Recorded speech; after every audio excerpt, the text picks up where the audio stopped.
Two convicted criminals addicted to drugs with two very different paths in life. I come out of jail with £40 because that's what you get. Truthfully, I rang my dealer. So he turned up, he gave me my 6 white and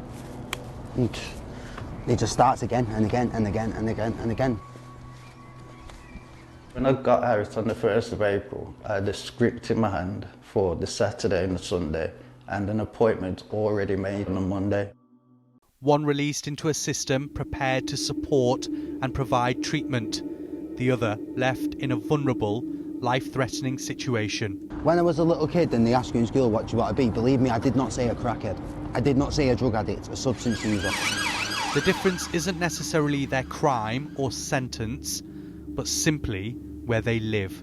It's absolutely possible to copy and paste what we have here, and the engagement into the community treatment can be replicated in any area across the country, and we know it makes a difference. And with a lack of resources and partnership in most of the country, the consequences can be fatal. That's what killed Brandon, not having that support. So how are you expected to break the cycle of drugs and crime if it's left to a cruel postcode lottery?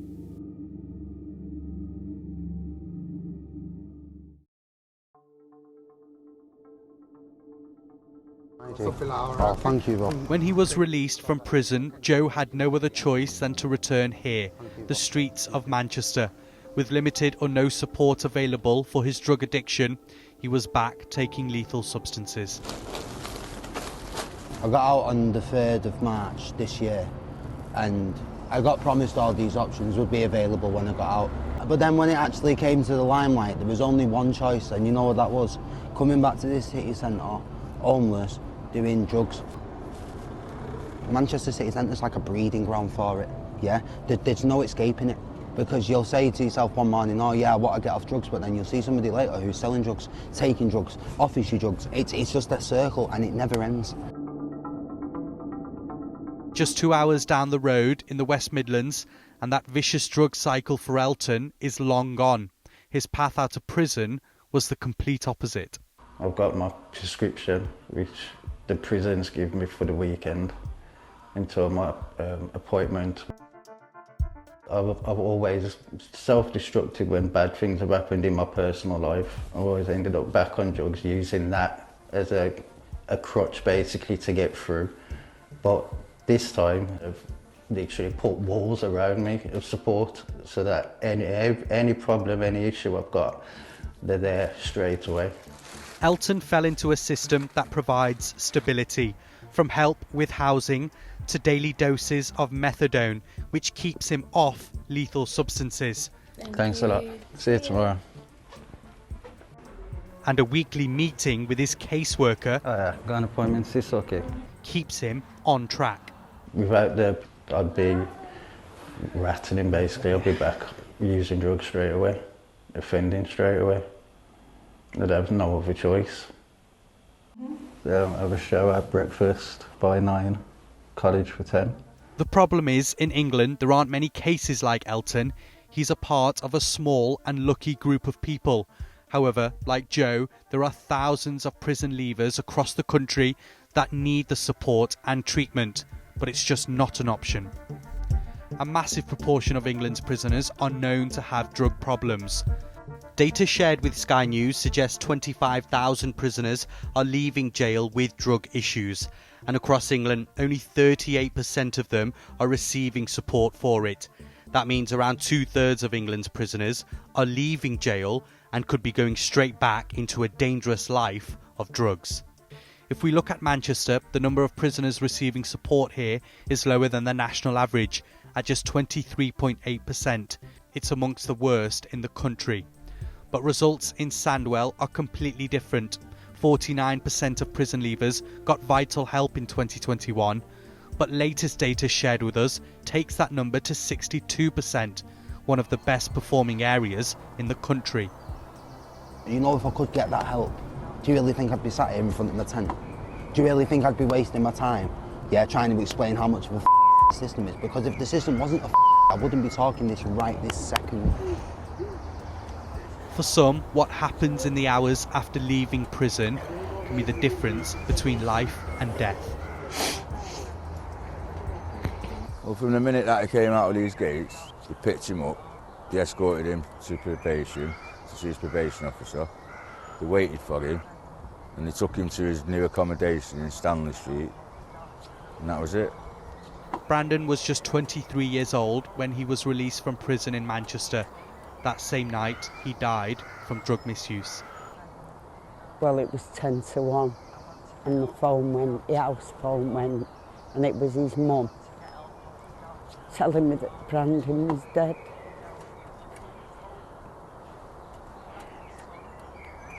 And I just was screaming. I just couldn't believe what my ears was hearing.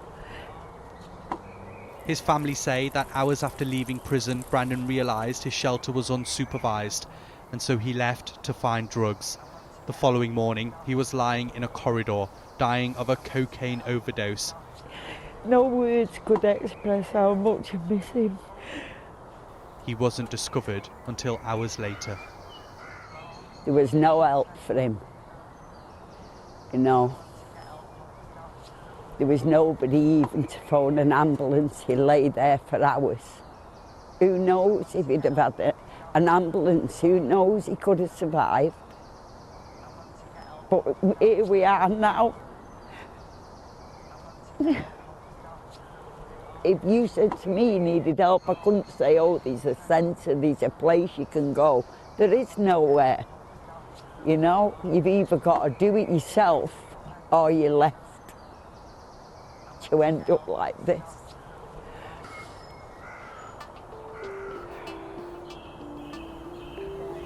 Death by drug misuse rates across England have increased year on year, from 3.9 in 2015 to 5 deaths per 100,000 people in 2020.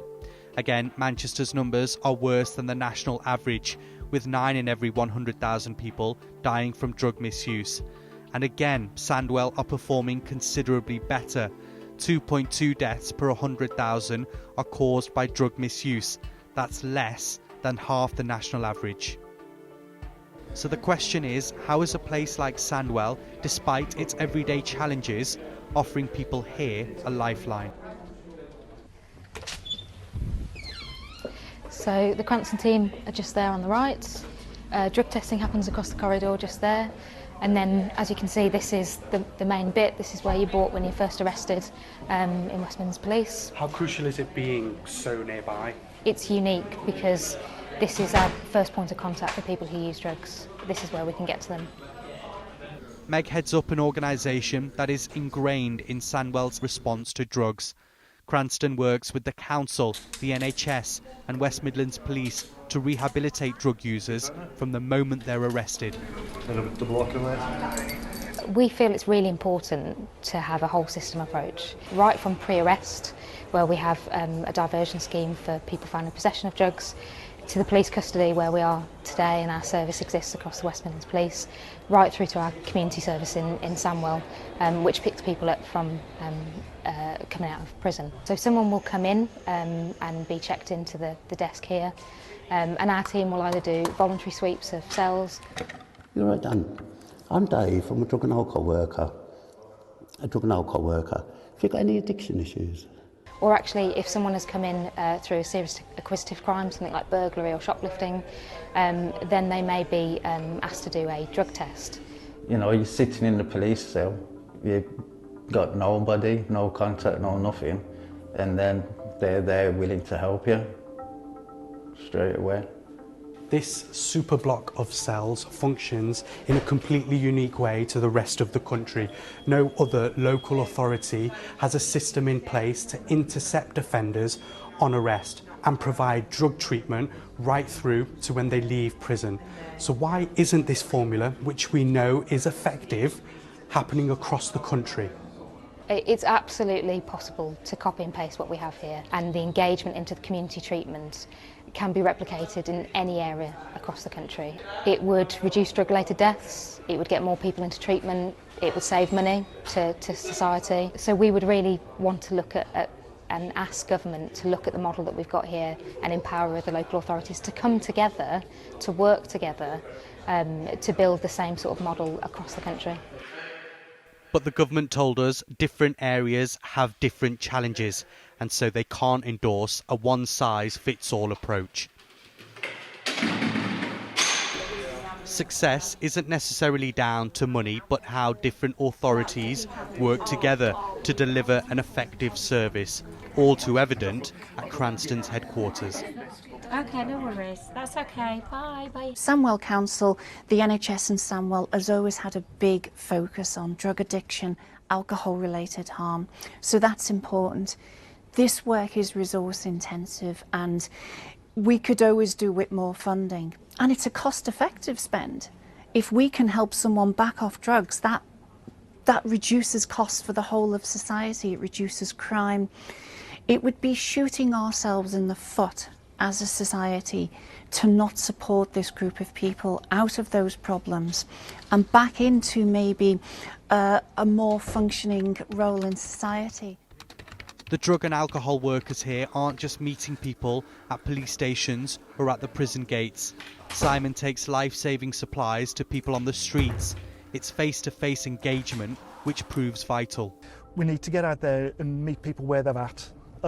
Some people will be facing so many barriers that just getting to our service, getting to the office in the first place, may be several steps away. We're getting people using heroin down here, but also people are using this as a space to come and smoke weed. Pretty much all of this litter here is drug related, so you've got packets for syringes, packets for needles, needle casings, cookers. But this level of engagement in a city like Manchester is limited. The partnership work is lacking, and so the drug problem here is ever present. It's often in the stairwells of these big multi-storey car parks where we know people are taking drugs, from heroin to crack to spice, and that there is the reality if there are no or limited options for drug addicts to seek treatment when they're released from prison. And here in Manchester, where the engagement levels are so low, charities are trying to help, but with lack of resources and partnership, the knock-on effects to wider society are huge. They come out of jail and they come to us and say, oh, I've just got out of jail, I need clothing, I need this, that and the other. Some of them do get accommodation, but when they go into the accommodation there's no support whatsoever. So they might as well just be back out on the streets and be straight back to the crack and the spice straight away. Do you want the tea bag taken out? No. Despite having one of the worst records in the country, Manchester City Council told us they're pleased with the number of people engaging with treatment upon leaving prison, but added making sure there is a clear and supportive pathway is a key part of the work the council does to help people recover from substance misuse. We know there is more that can be done to support what is a very vulnerable cohort. This is a long-standing issue which is only now getting the attention it needs from government.